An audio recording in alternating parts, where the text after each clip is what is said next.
What up, GLYFE Nation? I'm here with the review of Ubisoft's new RTS city builder, The Settlers' New Allies. The Settlers is a video game series originally created by Volker Wretich that was released on the Commodore Amiga in 1993. Multiple titles were released throughout the 90s until about 2016 when they created an action-adventure game based on the Settlers IP called Champions of Antaria. 30 years later, we have The Settlers' New Allies, which creative director Christian Hagedorn describes as a balance between construction and conflict through the lens of modern gaming. The Settlers is a real-time strategy city builder developed by Ubisoft Düsseldorf and published by Ubisoft. It's essentially a reboot featuring a narrative-driven campaign and an online multiplayer skirmish mode with up to 8 players and 3 different factions. As a hardcore Warcraft 3 ladder player back in the day, it's a breath of fresh air to find a modern game like this with such a deep history. Built in the Snowdrop engine, the game has all the latest and greatest cross-progression and cross-play technology. The Settlers' New Allies graphics are perfect for this type of title, without the demanding cost of PC resources.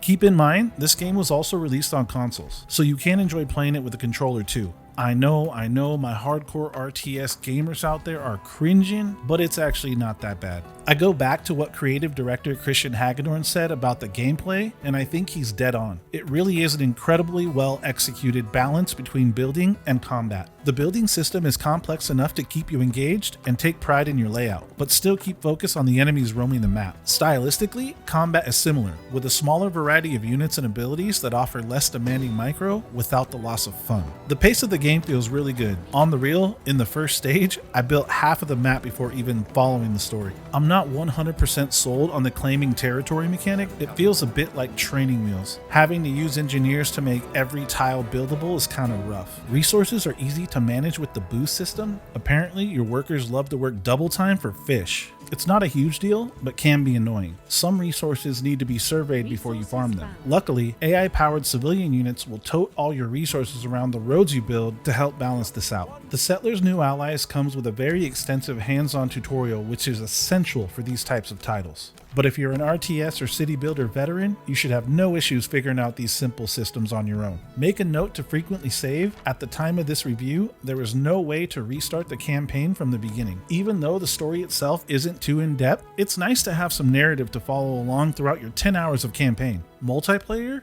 is what really makes this game worth $59.99. The campaign is basically just a long introductions to the factions, in my opinion. In multiplayer, you essentially have unlimited replayability in several different modes. You can queue with up to 4 friends versus casual or hardcore AI, or with up to 4 friends versus other players online. Both modes can be played in 1v1, 2v2, or 4v4 on up to 13 different maps, which offer different win conditions. 5 different guilds of research, including crafting, protection, citizens, administration, and engineering, ensure you a variety of paths to victory. This game is all about PvP, and I'm with it. Hoping to see some online tournaments in the near future.